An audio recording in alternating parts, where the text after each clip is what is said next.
una posible extradición militar en los Estados Unidos. Claro, traer ante la justicia de los Estados Unidos.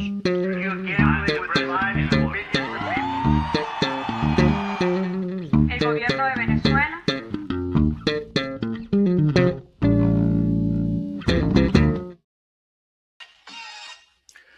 Bien, amigos, conectados ya con todos ustedes este domingo. Un domingo de mucha alegría para los venezolanos por el triunfo de nuestra selección en el Mundial de Béisbol ante Japón. Pero seguramente vamos a tener un comentario de Antonio de la Cruz, que ya lo tenemos con nosotros. Allí, muy buenas tardes. ¿Cómo te encuentras, Antonio? Muy bien, gracias, Damas. Un gran placer. Sí, muy contento con el triunfo de la selección venezolana en el Mundial de Béisbol a la selección de Japón, que es la campeona y el gran rival a vencer en este campeonato. Bueno, ya se venció. Ahora viene la semifinal y por supuesto que todos los venezolanos estamos deseando ver a nuestra selección liderando y luchando pues en la gran final de esta edición que se está llevando a cabo en la Florida, específicamente en Miami. Vamos a hablar de los pormenores de la segunda audiencia. Hemos colocado, por supuesto, que es una audiencia muy decisiva, ya vamos a explicar por qué. Esta es la segunda audiencia que fue trasladada del 17, ya se habría hecho hasta el 26 de marzo, fue reprogramada por solicitud pues, de la Fiscalía para revisar pruebas y resolver aspectos logísticos del proceso. Esta diligencia pues forma parte de la fase preliminar del juicio por narcotráfico y también por narcoterrorismo, además de que hay algunos aspectos que tienen que ver con el tema de la corrupción, cargo que el exmandatario por supuesto ha negado desde su primera comparecencia del 5 de enero, cuando junto con Cilia Flores se declararon inocentes, ¿no? Y aseguró ser, en este caso, un prisionero de guerra. El caso se tramita bajo la supervisión del juez federal Alvin Helstein en el Distrito Sur de Nueva York. En esta nueva audiencia pues se va a revisar el avance del intercambio de pruebas entre la Fiscalía, también incluirá pues a su esposa, a la primera combatiente, acusada dentro del mismo expediente judicial. Mientras tanto, pues Maduro permanece detenido en una prisión federal de Nueva York a la espera del juicio tras casi 3 meses desde su captura. Esta segunda audiencia marca un punto crítico porque podría, primero, definir las líneas estratégicas del caso, el peso de los testigos, de la cual ya vamos a estar hablando, y el escenario judicial que enfrentará el exgobernante o el exdictador en uno de los procesos más complejos y mediáticos que haya enfrentado un líder latinoamericano ante la justicia estadounidense. Antonio, mira, ¿cómo estás viendo tú o qué tan sólidas pueden ser las pruebas que se van a presentar este 26 de marzo por parte de la Fiscalía contra Maduro y qué peso tendrán en este caso los testimonios de estos testigos? Se dice, se habla de Cliver Alcalá y por supuesto del Pollo Carvajal, funcionarios chavistas que están colaborando en este momento con los Estados Unidos. Mira, Damaso, el caso de Maduro es un caso que la Fiscalía de los Estados Unidos ha venido consolidando y trabajando por muchos años. Lo que ocurrió cuando el Departamento de Estado señala que Maduro no es un jefe de Estado, es básicamente para quitarle el argumento a la defensoría, al abogado defensor, de que Maduro goza de inmunidad como jefe de Estado. Por eso es que básicamente establecen que la autoridad que reconocen como representante del Estado venezolano, del Ejecutivo venezolano, es Delcy Rodríguez, es porque en la jurisprudencia de los Estados Unidos, quien determina las relaciones exteriores es el presidente, el Ejecutivo estadounidense. Y es el que dice a quién y con quién mantiene esas relaciones. Por eso cuando ellos responden en su carta al juez, le dicen que desde el 2018 ellos no reconocen a Maduro como jefe de Estado, Y no solamente eso, sino que establecen la cronología de donde reconocieron al interinato por varios años. Y después Biden lo siguió reconociendo a la Asamblea Nacional 2015 como la única organización democrática en Venezuela que gozaba de su reconocimiento. Y después, con la última elección, tampoco reconocieron a Maduro. Eso le quita toda la parte de poder justificar que fue extraído un personaje o una persona que gozaba de inmunidad. Y lo otro que hizo la fiscalía para ir allanando ese camino sin tener muchos tropiezos con la defensoría es que dijo: no hay un cartel de los soles. ¿Por qué lo dijo? Porque era necesario para que no se le fuera el juicio, para que la fiscalía tuviese que demostrar todo lo que significa un cartel, que no es un cartel tradicional. Entendamos que demostrar ese concepto de cartel con la organización terrorista internacional en Miraflores le iba a desgastar sus argumentos. Ellos tienen toda la información proporcionada por Cliva, por el Pollo Carvajal, por los narcotraficantes mexicanos, ¿verdad?, que están aquí en Estados Unidos, que Maduro es narcotraficante, terrorista, porque apoya o apoyó a los gobiernos, a la FARC, que jamás tuvo relaciones con él, que fue más o menos los cargos que estuvo también tanto el Pollo Carvajal como lo de Cliver Alcalá, que no pudo demostrar lo contrario y que al final se declaró culpable. Entonces yo pienso que, como lo señalaste tú, la fiscalía tiene un caso bien fuerte, consolidado, para ir a este juicio donde Maduro se declaró inocente, igual que Cilia Flores.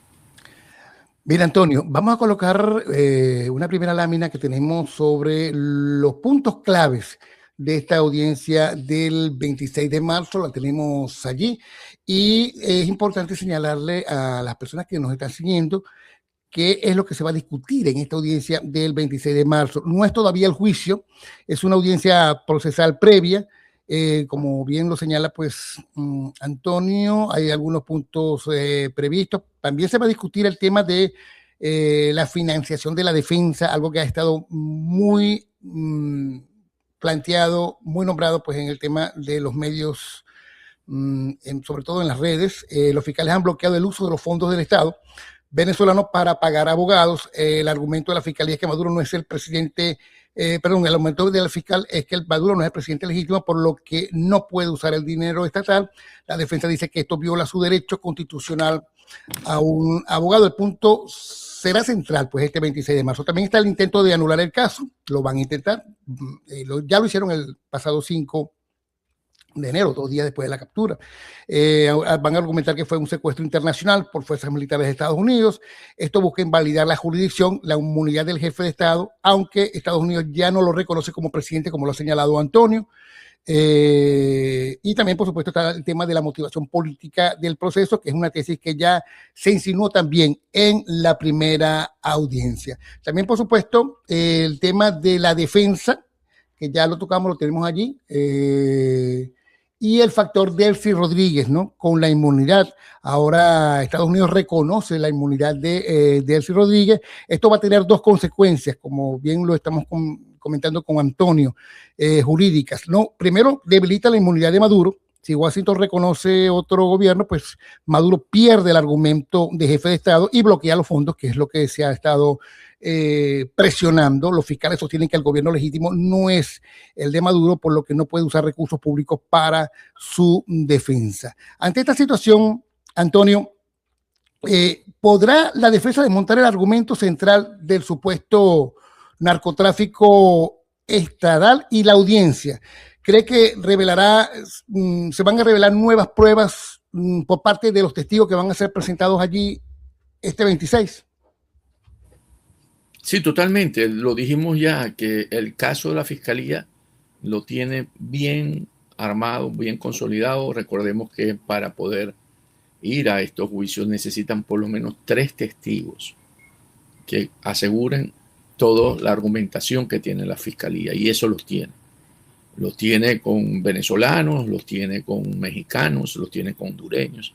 Ellos tienen el caso bien documentado. Yo creo que aquí Maduro, buscando una estrategia de poder usar lo que habíamos dicho anteriormente, la inmunidad, y buscar un camino por donde se pudiese haber equivocado la fiscalía, no lo tiene. El caso es un caso que quiere, después de esta primera audiencia, puede tener Maduro con su abogado, que hasta ahora es un defensor público, ¿verdad? Le pondría a la fiscalía, tendría que buscar y declararse culpable. Después de esto, él podría declararse culpable y entonces acortaría los tiempos. Si no, esto va a tomar por lo menos ese juicio de 2 a 3 años.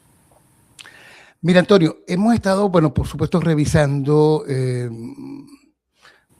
toda la información que se ha venido generando con respecto a este juicio. Hay analistas que señalan, mira, este cambio o estos cambios que se podrían generar en el juicio. Por ejemplo, hablan de que Maduro podría estar dispuesto a hablar con la justicia tras su captura.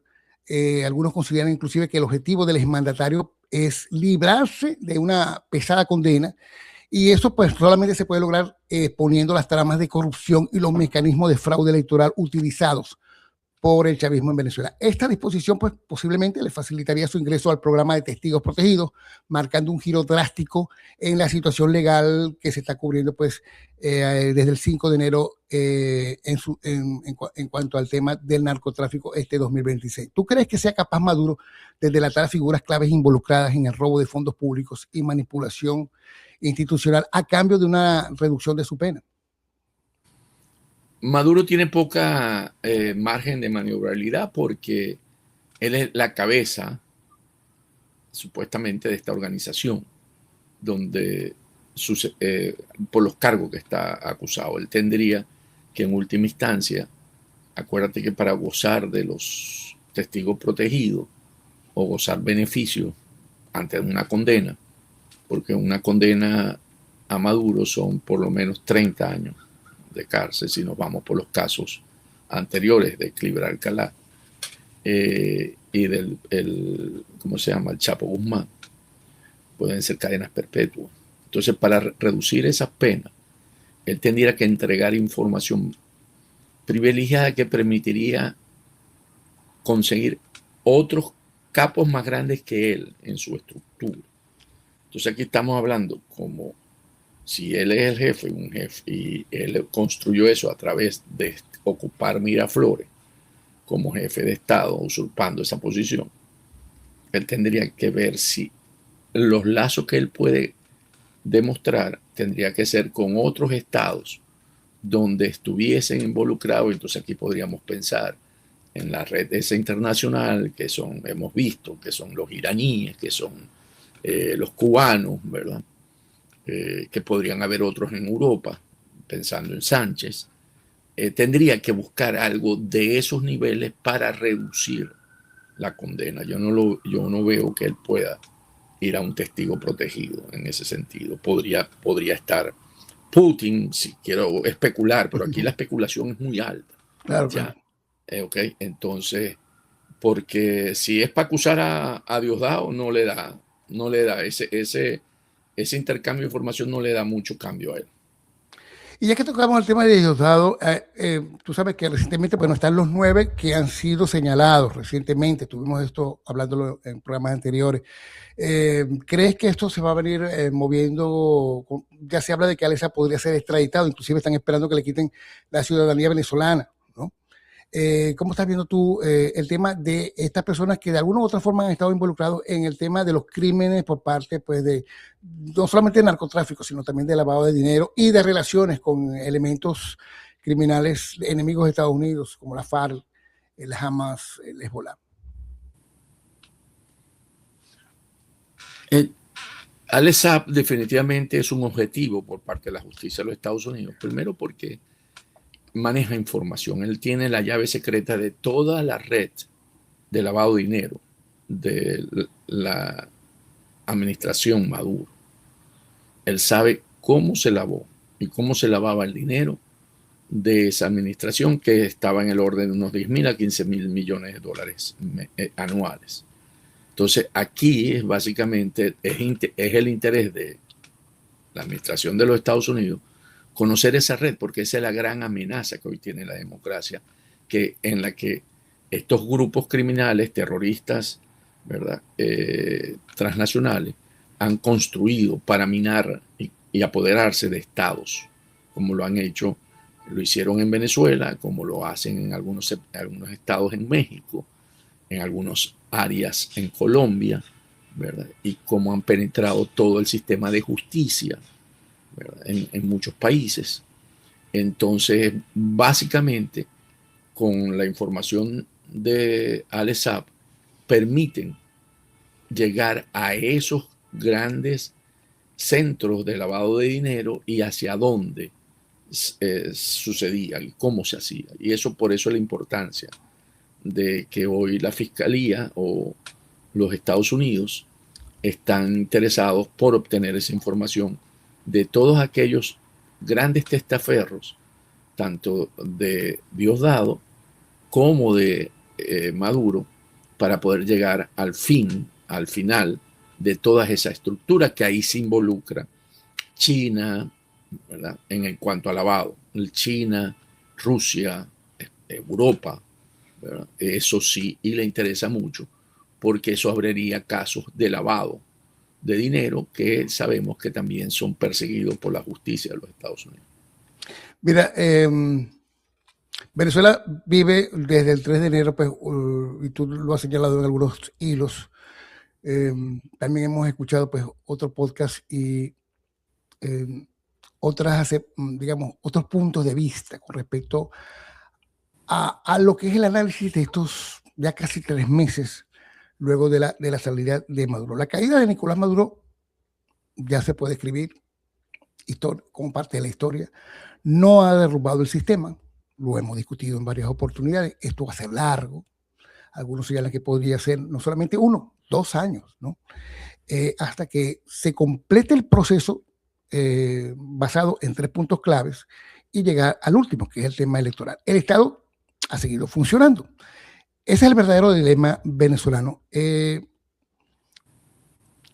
¿Tú crees que esto, de alguna manera, este juicio, esta segunda audiencia, de alguna manera tenga alguna injerencia, afecte la situación que se ha venido planteando entre Estados Unidos y el Estado interino o el Estado tutelado que se mantiene con el interinato de Delcy Rodríguez?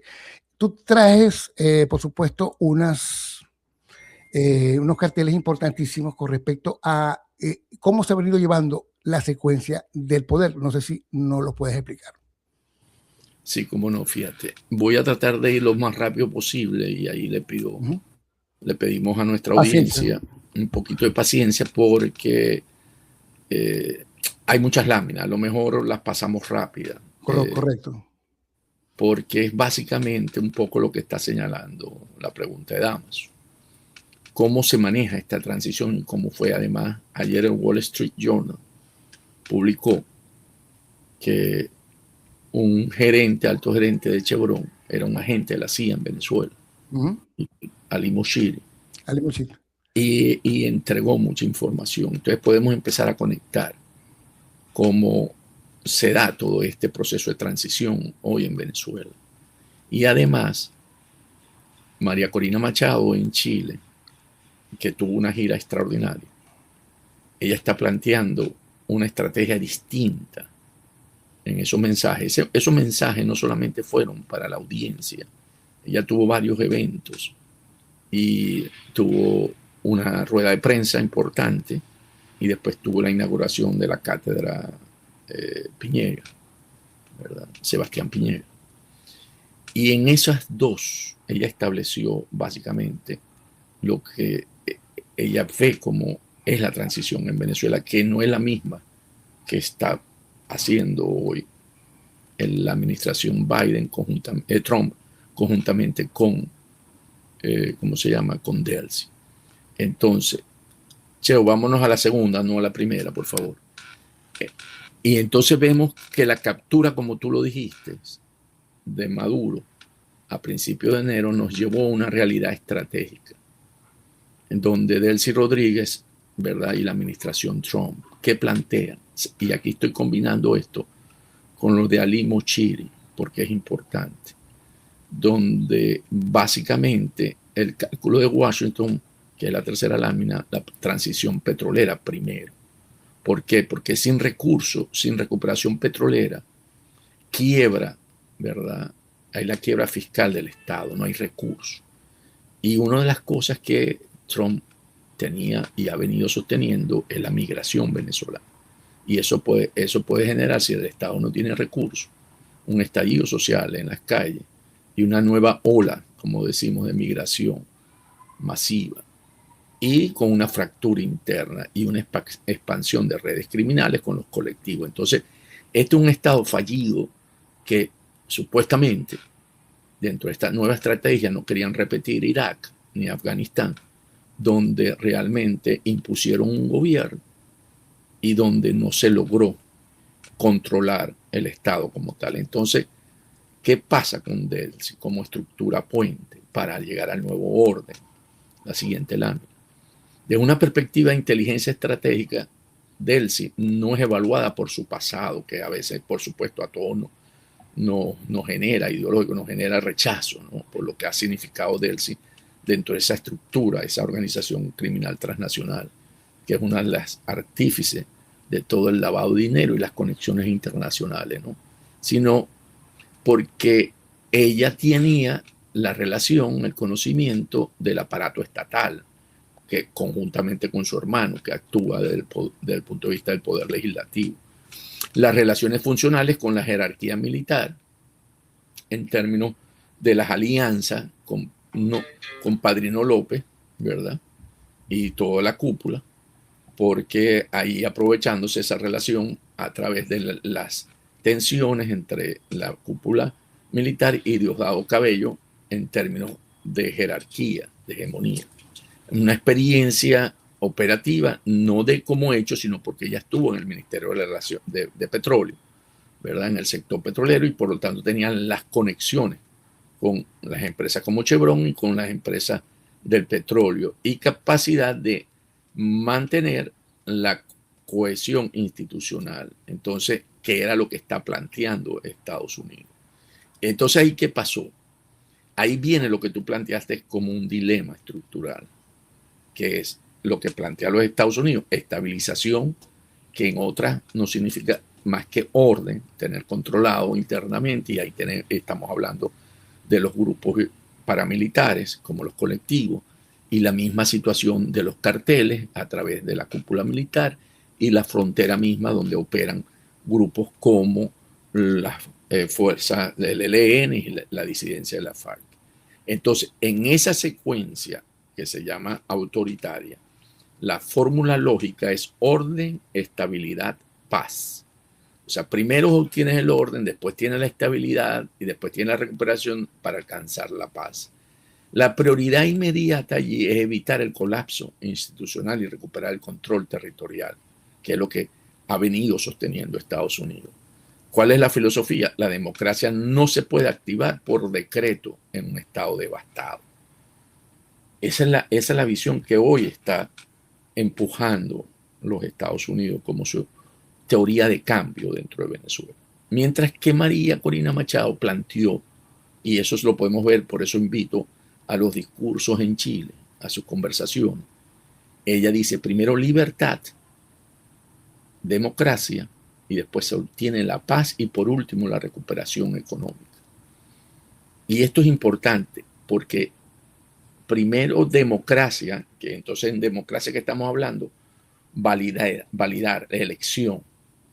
O sea, primero entonces, ¿cuál es la prioridad inmediata? La liberación de todos los presos políticos, ¿verdad? La liberación política y la democratización institucional, que es la elección. Y la filosofía sin Estado de Derecho, que es lo que crea una elección, le da legitimidad de origen al nuevo gobierno y se van creando las bases para las nuevas estructuras, la reinstitucionalización de Venezuela. No hay confianza por parte de las inversiones que tienen que venir para recuperar el sector petrolero, ni paz verdadera dentro de la población, solo la institucionalización del miedo. Entonces aquí está hablando María Corina que lo que estamos viendo en Venezuela es una institucionalización del miedo, y después podemos conectar con el abogado, ¿verdad? ¿Cómo se llama? Que no le dieron el beneficio de los hechos de su libertad por la ley de impunidad, Perkin Rocha, de que les mantuvieron. Entonces, porque es el representante de la institucionalización del miedo. Y eso es clave en entenderlo. Entonces, cuando tratamos de abrir esto y ver algunas lecciones históricas sobre la secuencia del cambio, lo podemos montar en un eje, ¿verdad? En dos ejes, las Y y las X, donde en la parte de las Y tenemos la parte superior ruptura popular y en la parte inferior transición controlada. Y en las X, en la parte izquierda, la reforma política primero y en la derecha, la reforma económica institucional primero. Y aquí hay varios ejemplos que podemos mostrar. Podemos ver cómo se manejó la parte de Polonia, ¿verdad? Está en el cuadrante de ruptura popular con reforma política, ¿verdad? En 1989, la liberación política liderada por Solidaridad, recordemos el sindicato, Walesa, ¿verdad? Y eso realmente nos permitió llegar a la transformación económica después de ello. Pero igualmente podemos ver Chile, que está en el cuadrante de ruptura popular con reforma económica en el 88, cuando hubo el plebiscito, hubo la presión social combinada con negociación institucional bajo reglas del régimen saliente. Aquí eso permitió, con el voto del plebiscito, generar todas unas condiciones para una transición. Y en Corea del Sur también en el 97 las protestas masivas forzaron al régimen militar a aceptar elecciones, detonando el cambio económico. Pero tenemos España, que está en el cuadrante de reforma económica con transición controlada después de la muerte de Franco. La reforma controlada, que se creó todo un acuerdo, ¿verdad? Desde dentro del sistema hacia la democracia global. Ahí se pusieron de acuerdo todos los partidos, hasta el Partido Comunista, de ir a esa transición. Y eso es sumamente importante. Entonces, por eso decimos que dentro de esta secuencia, ¿verdad? Tenemos 4 actores, 4 objetivos que están hoy actuando en Venezuela. En este tablero estratégico está, por supuesto, la que obtiene la legitimidad por las elecciones del 28 de julio del 24, María Corina Machado. Su objetivo principal, ¿cuál es? Legitimidad democrática. Pero Delcy Rodríguez, ¿cuál tiene? El objetivo, la supervivencia política y el control estatal. Y Trump tiene la estabilidad geopolítica y la seguridad energética. Que eso es importante, porque hay que verlo cuando lo vemos hoy, dentro del escenario que estamos viendo a nivel geopolítico, ¿verdad? Con lo que está pasando en Irán. Por eso es importante la seguridad energética. Y las Fuerzas Armadas entran, porque las Fuerzas Armadas, de alguna manera, aunque siempre les habíamos dado esa responsabilidad y no actuaron, ni el 29 de julio del 24, ni el 3, ni el 4 ni el 5 de julio, ¿verdad?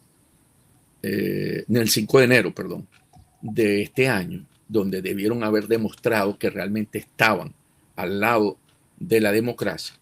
Su gran objetivo hoy es la preservación y el blindaje de la institución militar. Entonces, sin embargo, esta contención tiene una dinámica de un equilibrio inestable. Okay, aquí estamos viendo la teoría de movimientos, donde están paralizados. ¿Por qué? Porque si vemos en el 1, María Corina y las Fuerzas Armadas, si María Corina moviliza la calle prematuramente, ¿verdad? Un poco lo que vimos en Chile, pero en términos en Venezuela por las protestas sociales que se exigen para ir a la elección, a una elección antes, porque el concepto que dijimos que se maneja de libertad, democracia, paz, ¿verdad? Puede provocar un enfrentamiento interno, lo que siempre se ha dicho, se dijo para en enero y se dijo para julio y no ocurrió dentro de las Fuerzas Armadas. Eso se ha ido buscando y no se logra mostrar por parte de ese componente. Mientras que Delcy y Trump, si congela indefinidamente la transición, Washington puede activar eso que se mencionó la semana pasada, de que tienen un indictment cerrado en términos de las acusaciones que hay sobre ella. Y por último, si Trump, ¿verdad?, presiona con demasiada fuerza y provoca la fractura interna dentro de lo que es hoy el interinato que está hoy, la estructura que hoy está en Venezuela, el colapso del Estado, puede darse colapso del Estado. Y aquí hay que mencionar que sí hay dentro del grupo del 4F aliento para ver si pueden sacar a Delcy. Lo que pasa es que no tienen hoy la fuerza ni política ni militar para poderlo hacer. Y eso, por eso dice que si se presiona mucho por parte de los Estados Unidos, podríamos ver eso en términos de que pueda suceder. Entonces, aquí insistimos de que ese punto de ruptura del régimen, de la estructura que hoy está actuando en Venezuela, porque eso se sostiene en tres pilares fundamentales en la cual se puede absorber. El primero es la supervivencia del sistema actual, el reconocimiento internacional funcional, que está apoyado sobre qué, sobre acciones judiciales y sanciones más duras, o sea, en términos de eso. Después tenemos el otro pilar que lo soporta, la obediencia institucional de la Fuerza Armada, que tiene dos grandes apoyos abajo, que es la demanda pública de garantías para, ¿verdad?, por parte de las Fuerzas Armadas, y las protestas sociales y masivas que hemos hablado aquí, que es un derecho del pueblo venezolano y que lo vimos esta semana como participó. Si esto desborda las capacidades que tienen hoy el Estado para esa fase que considera Estados Unidos, que es la estabilización, puede generar un quiebre, una ruptura de la estabilidad del sistema.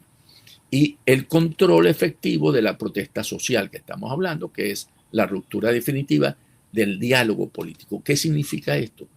Que si Delcy y su estructura sigue administrando un miedo en términos de no cumplir con la paz social que se requiere en este momento, actuando selectivamente todavía en casos específicos en términos de represión, puede generar esa ruptura definitivamente de un Estado que se ha venido manteniendo.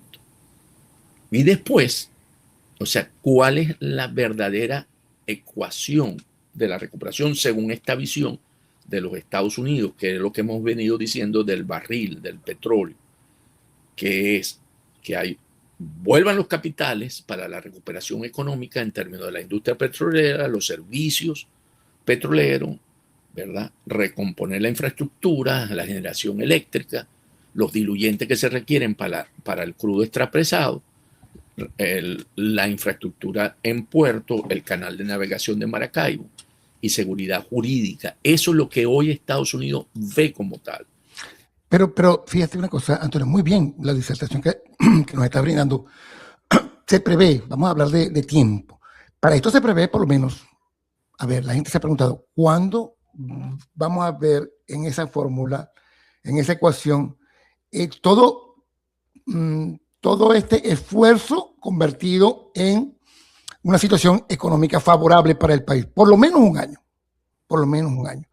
Quizás por eso, dentro de su estrategia, tú colocaste allí Washington, Trump, la administración Trump, le ha dicho a María Corina, espera, no es momento para tu aparición de manera libre en Venezuela, porque todavía no están las condiciones para que se pueda llevar, no se puede adelantar, no se puede atrasar, pero no se puede adelantar esta etapa, ¿no? Más o menos esto va a llevar un tiempo, no sé, para que no lo explique, un tiempo perentorio, ¿no?, con respecto a llegar a esa estación del proyecto. En los dos escenarios, el escenario de los Estados Unidos o la estrategia de los Estados Unidos con Delcy, ¿verdad? Porque aquí es un Estado tutelado, por eso pongo a Estados Unidos más que a Delcy. Y en el escenario que está planteando María Corina, o la estrategia planteada por María Corina, en los dos, el dólar o el mejoramiento económico no se observa en el corto plazo. En el corto plazo no se observa. ¿Por qué? Porque las inversiones para la industria, porque es a través de la industria petrolera básicamente y minera ahora, donde viene la recuperación económica del país, los ingresos. Y cuando uno monta una matriz de horizonte, según la empresa Restart Energy, el efecto de una reactivación rápida se está hablando de 2 a 3 años, de 24 meses a 36 meses, con una inversión de 30.000 a 35.000 millones de dólares total. Eso quiere decir 10.000 millones por año, ¿ok? Para alcanzar una producción, aumentar la producción en Venezuela en unos 350.000, 400.000, los mangos bajitos, pues, la producción diferida. Y ver eso traducido en el bolsillo del venezolano, como tú lo señalaste, se va a empezar a ver el próximo año, incipientemente, va a empezar a observarse. ¿Por qué? Porque el escenario final para poder alcanzar los 3 millones de barriles día que se visualiza en 10 años, aunque estamos hablando de una inversión total para el periodo de unos, ¿verdad? 183.000 millones de dólares. Pero para los próximos 15 años, ¿verdad? Para poder mantener esa producción que estamos conversando, se requieren 53.000. Y eso es sumamente clave. Cuando yo planteo en que los dos, es ahí donde yo digo que el venezolano no lo va a observar inmediatamente. Si la necesidad nuestra, como pueblo, como nación, es que el cambio que se dio con Maduro se traduce inmediatamente en bienestar social, no es inmediato, porque el país, después de 25 años, está en condiciones en las que se necesita, es casi como si hubiésemos tenido una guerra. O sea, cuando vemos la reconstrucción de Europa después de la Segunda Guerra Mundial, en la que Estados Unidos invirtió el Plan Marshall, ¿verdad?, en dólares de aquella época, 10.000 millones de dólares, nosotros nos vimos a Europa recuperada en los primeros 2-3 años. O sea, sucedió un periodo y se crearon las instituciones, lo que se llama todo el orden post Segunda Guerra Mundial, Fondo Monetario Internacional, el Banco Mundial, donde hubo dinero para poder reconstruir Europa. En Venezuela hay una necesidad de reconstrucción, hay una destrucción total de la infraestructura y del modo de producción venezolano. Entonces, por eso es que es importante. ¿Qué es lo que se observa con el esquema o la estrategia estadounidense? Traer los capitales lo más rápido posible para poder generar ese bienestar y ese progreso. Pero no es inmediato. ¿Y qué plantea María Corina? Sí, eso te va a permitir traer los capitales aventureros, los que compran riesgo, pero no te garantiza la gran inversión que necesita el país para consolidar su bienestar y en la nueva Venezuela. Entonces, tampoco lo vamos a ver en los primeros 12, 14 meses. Tampoco. Es el pensar que eso se traduce inmediatamente. No, aquí es crear las bases. En un caso, podemos decir, entra por el techo, si estamos hablando de un edificio, que es la visión estadounidense, construye el techo y después lo soporte. En María Corina construye las bases, que es la libertad como primer eslabón, para después terminar de construir el edificio. Son dos aproximaciones distintas. Y aquí entro en lo que podemos ver por qué se le da, que es lo de Alimo Chile, en una lámina con letra. ¿Por qué a través de Chevron, ¿verdad?, facilitó la inteligencia estratégica sobre el liderazgo venezolano? Y este es un trabajo de Wall Street Journal. Cuando se le preguntó y se planteó cuando Trump prioriza la estabilidad económica y petrolera sobre la transición democrática. O sea, esta información fue clave para poder orientar esa decisión y no haber instalado a Edmundo González Urrutia en Miraflores. ¿Ok? Entonces, ¿qué pasa? Perdón, o sea que Mochiri es el funcionario que, por cierto, están señalando que algunos lo han señalado como el agente que planteó cierta información de espionaje, pero el que señala justamente que María Corina y Edmundo no eran viables en este momento para llevar a cabo el proceso en esta situación, a futuro, cuando todavía no había llegado todo esto. Recordemos que en un momento determinado se supo de que la CIA había sido uno de los actores que había determinado que no había poder real por parte del nuevo gobierno electo en Venezuela. No tenía el poder del Estado, lo que se conoce como poder real. Y se lo asignaron a la CIA. Y si tenemos que Mochiri es miembro de la CIA y tiene conexiones en Venezuela, podríamos entender que él es uno de los que participó en esos análisis para poder decir que la transición política no se diseñó en torno a la democratización, sino para evitar el colapso del Estado y garantizar el flujo energético global. Entonces, aquí, en la lámina donde hay la inteligencia estadounidense, que es la CIA, la cúpula del régimen venezolano y la industria petrolera.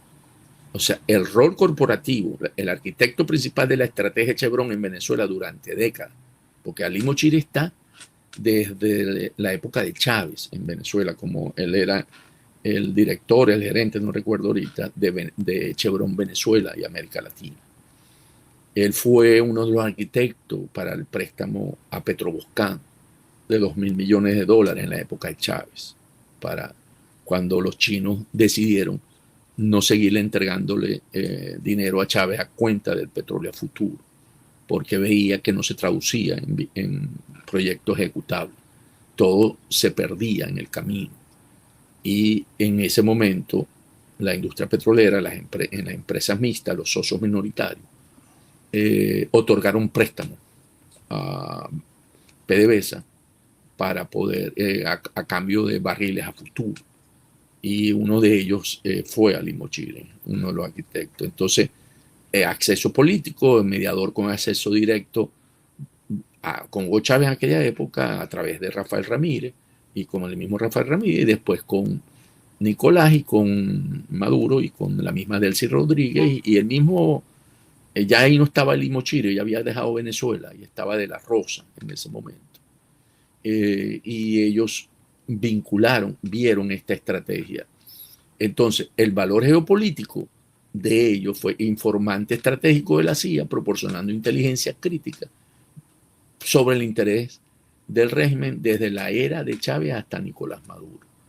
Entonces, aunque Chevron se ha distanciado un poco, dicho que ellos nunca se han enterado nada y nunca han participado en estar compartiendo este tipo de información. Yo puedo creer en esto que dice Chevron porque no tengo otra prueba. Aquí estoy usando básicamente la información del Wall Street Journal, ¿okay?, que investigó esto. Y sabemos que el Wall Street Journal, para poderlo haberlo publicado, eso pasa por el cuerpo editorial y por los abogados del periódico. Si algo tiene riguroso los grandes periódicos en los Estados Unidos, es ese tipo de información, porque saben que pueden ser demandados y se cubren mucho. Ellos, para poder publicar este tipo de información, necesitan por lo menos mostrarle el periodista que hace la nota 3 fuentes independientes, y después el equipo de abogados va por todo el artículo y blinda desde el punto de vista legal los argumentos planteados. Entonces aquí yo me estoy basando básicamente en esa fuente. No tengo, y si Chevron ha sostenido que ellos no han tenido esa participación, aquí lo que se está diciendo es Ali Mochiri en la época cuando era gerente de Chevron. Pero aquí, en ese análisis de Mochiri, que se llama La advertencia en la lámina estratégica a Washington, se llama Análisis de Mochiri, es donde dice que la oposición democrática, su base, le falta el apoyo real, eso es lo que estábamos hablando, el poder real dentro de la estructura clave de los militares, el Estado y el sector petrolero. Y el riesgo proyectado es el colapso estatal, una generación de un vacío de poder violento y caótico comparable a los escenarios, como dijimos, de Irak o Afganistán. Mientras que la sucesión o la continuidad administrativa, que fue lo que tenemos hoy con el Estado tutelado, la base de poder, ¿cuál es? El control del aparato burocrático, militar y de seguridad. Y por lo tanto, una transición controlada que garantiza la estabilidad, ¿verdad?, política. Por último, para ir cerrando ya, por eso digo que íbamos a ir muy rápido, esta es una estrategia y asociado a lo que nosotros conocemos y nos llamamos en este programa el triunfo de la Realpolitik. La democratización total de Venezuela fue el costo de oportunidad calculado y aceptado por Washington. Frente al riesgo de un colapso estatal, el pragmatismo energético, y aquí energético estamos hablando de petróleo, dictó las reglas. Las corporaciones lideradas por figuras como Ali Moshiri dejaron de ser simples extractores para convertirse en la verdadera infraestructura diplomática, de inteligencia y logística que sostiene la nueva relación bilateral. Y aquí hay una reflexión, que es que en la política internacional del 2026 de este año hacia Venezuela, el petróleo vino primero. La seguridad energética dictó el inicio del tablero. Pero la pregunta que definirá el próximo capítulo histórico de nuestro país, de Venezuela, sigue abierta, que es la siguiente. Sigue abierta. ¿Podrá la libertad emerger de este orden forzado o el orden asfixiará permanentemente a la libertad? En las transiciones políticas, la secuencia de cambios siempre determina el resultado final. Yo voy a cerrar aquí, hay unas 3-4 láminas más para poder interactuar con nosotros. Bueno, mira, estaba tomando, habría que tomar en cuenta que el personaje es bastante interesante, ¿no? Ali Mochiri, porque es originario de Irán, trabajando una gran cantidad de años con Chevron, desde que se graduó de ingeniero en una de sus universidades, y conoció justamente en ese trabajo que venía haciendo desde Venezuela a una venezolana con quien se casó. O sea que está al tanto de todas las relaciones. Quería, de todas las relaciones de estos gentes que están involucrados de alguna u otra manera en el tema petrolero mundial, geopolítico y la situación de Estados Unidos y Venezuela. Quería como hacer un ejercicio de imaginación contigo, porque fíjate que hablaste de 3 años, por lo menos 3 años. En 3 años pasan muchas cosas, no estarán los mismos que están en este momento, vendrán actores nuevos. Lo de Maduro se olvidará en su momento, ¿no? Como se ha olvidado lo del Chapo Guzmán, que nadie pensó que algún día estaría preso, nadie pensó que estaría preso Maduro en algún momento. Él dijo, nadie me sacará de aquí, y fíjate dónde se encuentra en este momento, tantas cosas que cambian, pero haciendo un ejercicio de imaginación, para cuando lleguemos en ese momento, inclusive todavía María Corina, yo creo que la necesidad de adelantarse es justamente eso, porque el tiempo también corre en su contra, ¿no? Y a lo mejor pues vendrán nuevas figuras y nuevos planteamientos y nuevas circunstancias en este país. ¿Cómo ves tú la situación de estos actores? ¿No estará todo el chavismo? Ya no podrá estar, fíjate cómo ha cambiado todo dentro de las estructuras que se mantenían dentro de los colectivos, de los mismos medios de comunicación. Ya cerró Venezuela News, medio de Alex Saab, ya pues han sacado figuras de venezolanas de televisión que pertenecían a ese concepto criminal de un régimen de Estado criminal, justamente, ¿no? Entonces, bueno, fíjate, pasarán muchas cosas, porque esto es un proceso que estará tutelado por Estados Unidos durante estos últimos 3 años, estos próximos 3 años, más o menos, ¿no? Según el cálculo que tú nos has mostrado con estas láminas. Esa imaginación, ese escenario que se puede plantear, es un escenario, lo vamos a ver desde el punto de vista pragmático, de Realpolitik, como lo señalamos al final, donde está el Estado tutelado, conducido por los Estados Unidos, con una visión muy concreta, que es que nosotros vamos a controlar el caos, la estabilización, van a ir esas empresas petroleras que buscan riesgo, vamos a ver el beneficio, el progreso. Yo lo dije, en 3 años podemos alcanzar la producción, pero no es que no se va a ver la mejoría paulatinamente. Dijimos que lo vas a sentir mucho, con mucha mayor fuerza el próximo año. El próximo año, 27. Sí.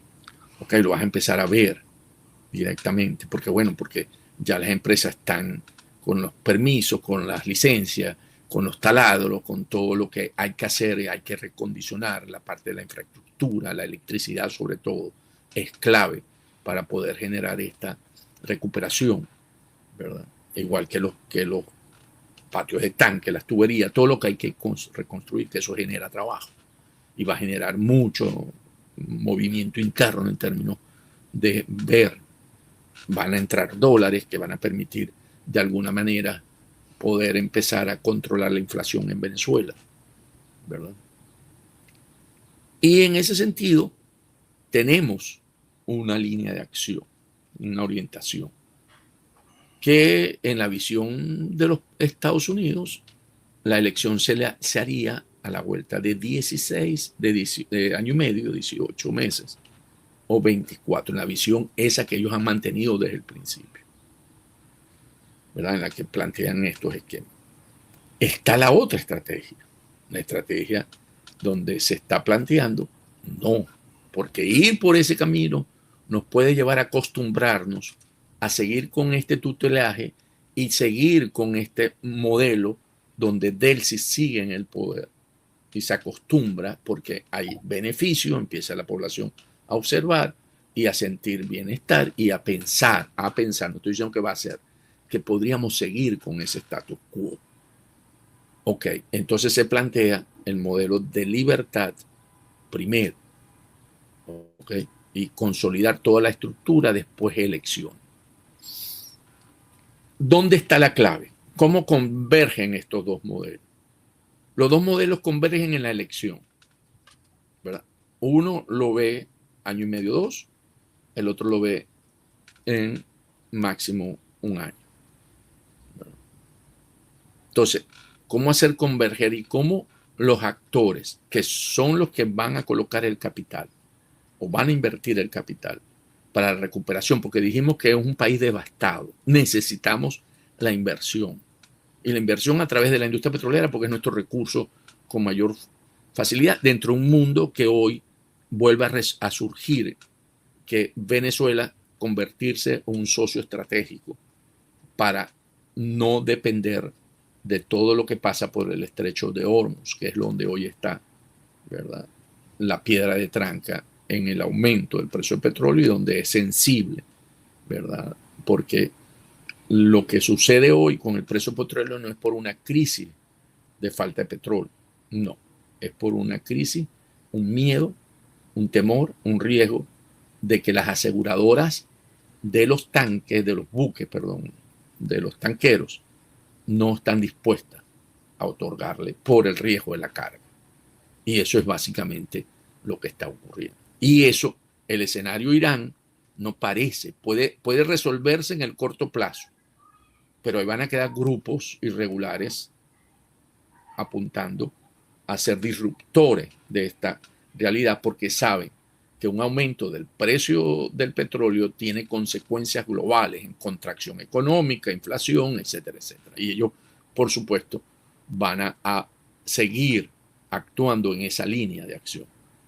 Entonces, como es a través del petróleo donde se recupera la economía venezolana, entonces, ¿cómo los que pueden ejecutar ese desarrollo nuevamente de la industria petrolera tienen confianza? Y la confianza se le da que un Estado de Derecho, la confianza se le da que un gobierno legítimo. Y es allí donde, vuelvo a insistir, está la clave, porque los dos caminos conducen a la elección, Uno lo plantea antes y el otro plantea después. Uno plantea, si yo tengo elección, puedo tener Estado de Derecho, puedo empezar, pero esto va a tomar tiempo, vuelvo a decir. Esto no es inmediato. Este dice no. Yo traigo rápidamente una inversión de riesgo que sumen, que están ahí presentes, Chevron y todo, ya le dieron licencia a todas las que están ahí, Manuel Tron, Eni, Repsol, todos ellos, que están ya en Venezuela. Recupero y genero condiciones. Allí depende, como siempre lo hemos dicho, Damaso, del pueblo venezolano. En cuanto el pueblo venezolano está dispuesto a asumir y tener paciencia en uno u otro caso. En el primero es porque la expectativa de una elección es más tarde. Y en el segundo es que teniendo la elección no puedo creer que la recuperación económica es inmediata, porque si no empiezo a generar también una situación difícil para la gobernabilidad de ese nuevo Estado que nace del proceso de la legitimidad de origen que da la elección popular. La respuesta está, vuelvo a insistir, en la sociedad venezolana. ¿Cuál de las dos? Y cómo generar los mecanismos para que, llamemos la estrategia Trump, sea lo más corta posible en términos de elección y que los capitales tengan confianza de al no tener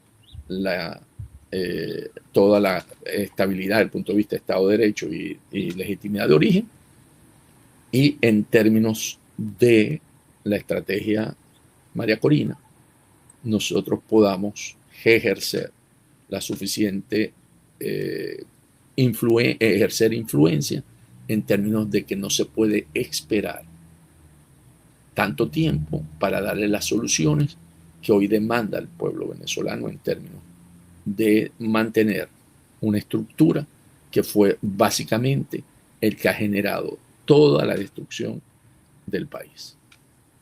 Sí, interesante, Antonio. Ya para finalizar, yo creo que para finalizar te quiero hacer esta pregunta. Yo creo que parte de la expectativa que ha mantenido la gente como para buscar, y tú lo has dicho en varios programas anteriores, en varios podcasts, todo depende de los venezolanos y de cómo se maneje ese liderazgo, ¿no? Para sembrar y para consolidar una idea como que se adelante las elecciones lo más pronto posible. La teoría o la tesis o la hipótesis de que podría hacerse en este mismo año, justamente yo creo que arrastra la preocupación de lo que podría afectar a nuestro tema, al tema electoral, las elecciones en los Estados Unidos de segundo término, ¿no? ¿Cómo ves tú qué tanto podría ser eso cierto? ¿Qué tanto podría afectar la situación del próximo proceso electoral norteamericano para principalmente los entes más importantes del Congreso en la situación venezolana? Hoy, definitivamente, la Cámara Baja, la Cámara de los Representantes, yo creo que el Partido Republicano está perdiendo la Cámara. Lo podemos analizar por muchas variables. Una puede ser, históricamente eso pasa, después que tú ganas una elección, la elección de medio término, pierde la Cámara Baja, el partido gobernante. Podemos decirlo porque con la guerra en Irán, si no se resuelve rápido, los precios del petróleo a $110 va a generar inflación.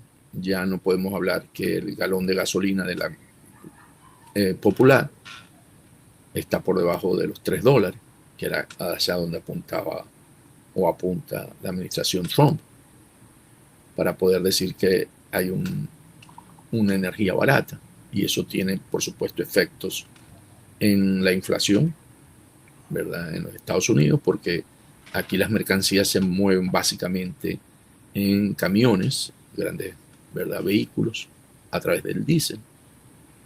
Entonces, si le metemos el componente económico, va a afectar. Y ya estamos a mediados de marzo. ¿Okay? Nos estamos moviendo ya hacia el verano, que es donde se movilizan más los estadounidenses, por las vacaciones escolares. Y por supuesto se mueven en carro y va a tener una gasolina más cara. Entonces, y además ese es un voto local, es un voto de mi representante. No tiene que ver con la política exterior. Si estuviéramos hablando de una elección presidencial puede ser, pero en las elecciones de medio término son elecciones, si lo queremos ver, locales. Cuando digo locales, no del condado, no, estoy hablando de locales dentro de los Estados Unidos. De sus representantes. De sus representantes. Es mi representante, es mi senador, porque se renueva 1/3 de la Cámara de Senado. Entonces, Trump está ya hoy actuando más por su legado que por ganar o perder la Cámara. Lo veo así. ¿Por qué? Por las acciones que toma en Irán, que toma en Cuba, que toma en Venezuela. O sea, aquí es más legado. Aquí es poder quedar en la historia como la referencia que cambió un orden antes y después de él. O sea, el lograr que Irán, aunque queden focos después disruptivos, que hayan salido 50 años de los ayatolás, de esa cultura terrorista, ¿verdad? Que ha creado proxies para su cultura y que no cree en los valores de Occidente. Es importante, determinante para un legado. Que haya reconstruido a Cuba también, después de 60 años, tiene un impacto.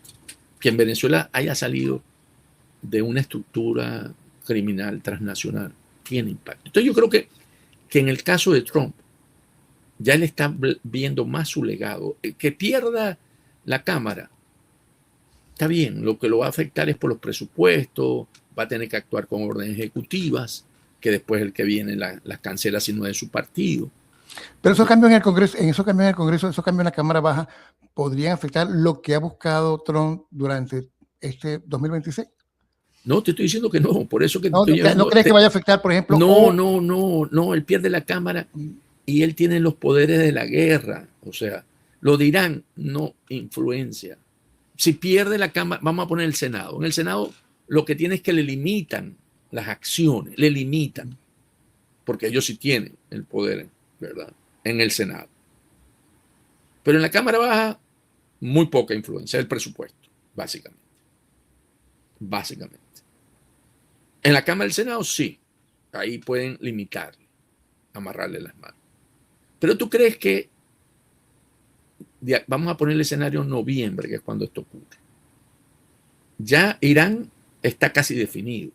Si no está, es gravísimo, pero debe estar definido hacia dónde fue. Cuba también. Venezuela consolidada, porque Venezuela está definida, lo que va es a consolidarse. Entonces, él no necesita los poderes de la guerra para ello. ¿Por qué? Porque, ¿qué puede hacer de él? Si no, ya yo voy a cambiar. No, pero si ya tiene adentro todo el aparataje. Ella es un estado tutelado, eso no lo va a cambiar. Sí, es bueno aclararlo porque, bueno, hay muchas dudas con respecto a eso, ¿no? Te pregunto, Cuba, montar una estructura ya de cambio, ¿cómo lo cambias después que la montaste? En noviembre. Irán, descabezado ya y con un gobierno. ¿Qué es lo que trae la estrategia nueva de los cambios, las teorías de cambio en cada uno de estos? ¿Qué es lo que es nuevo dentro de esto? Es que los cambios se hacen con la estructura anterior y son controlados por los Estados Unidos. No es que yo monté un gobierno que quedan factores internos que me lo quiere derrocar, que fue Irak y fue Afganistán. No, son factores internos, son de la misma estructura, perdón, que son los que aceptan hacer los cambios. Esa es la nueva estrategia. sea, por eso te digo, tú ves a Delcy en noviembre que se consolida ahí, haciendo los cambios para volver a la estructura terrorista Anterior. global. No, Claro. yo no la veo. Tú ves a Cuba con una nueva estructura nueva que se instale ahí, cambiando donde puedan tener los beneficios la población cubana, y ellos, como siempre, le dan la opción de poderte ir con tu dinero a un lugar que tú quieras. Lo que pasa es que Maduro creyó que era bluff y se equivocó, ¿verdad? Pero Maduro pudo haber cogido, me dice, me voy para Turquía y me voy con tantos con tantos millones, y se hubiera podido ir y lo iban a respetar los Estados Unidos. Y estaría como el dictador de Siria, pues, Como estaría como Saad. como Bashar Bashar al-Assad. Bashar al-Assad. Ajá. Estaría en Moscú, o donde quisiera, si es Turquía, donde él quisiera. Entonces, y en Irán, ahí hay una dificultad que porque es la parte religiosa, y el componente religioso hay que tomarlo en cuenta. Pero bueno, si se logra construir una estructura de transición dentro de ese concepto, también. Porque es que cambia. O sea, pongamos Cuba, empieza a tener electricidad, empiezan a regresar, demandar el turismo, la gente puede ir. Claro. Entonces tú dices, ¿tú crees que después de noviembre van a decir, no, hey, regresemos a lo de atrás, antes? para atrás ¿No? todo. El que intente eso lo van a sacar a patada. Claro. Bueno, que me gusta que hayamos terminado el programa así, con esta aclaratoria, con esta visión y con esta respuesta a muchas inquietudes que tiene la gente con respecto a lo que podría pasar en un escenario de esta magnitud. Muchísimas gracias, Antonio. Muchísimas gracias a ustedes, amigos, por su sintonía. Muchísimas gracias a toda la gente que ya, pues... Mañana juega Venezuela en béisbol. Por supuesto. Italia, Venezuela, va a ganarle a los italianos, que han sido una sorpresa. Ha sido una sorpresa, además que hay sangre venezolana allí. Es cierto.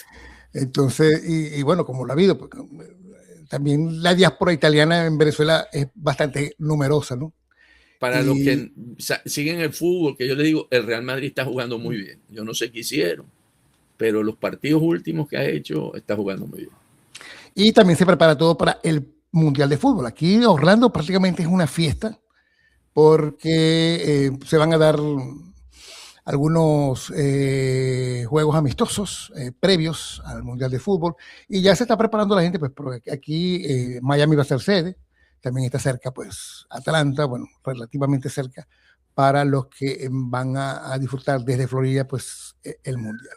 O sea, muy pronto entramos en ambiente mundial de fútbol, de acuerdo. Exactamente, que es un ambiente sabroso en el planeta. Nos despedimos, Antonio. Muchas gracias. Claro. Feliz. Hasta una nueva oportunidad. Ahí tenemos el fin.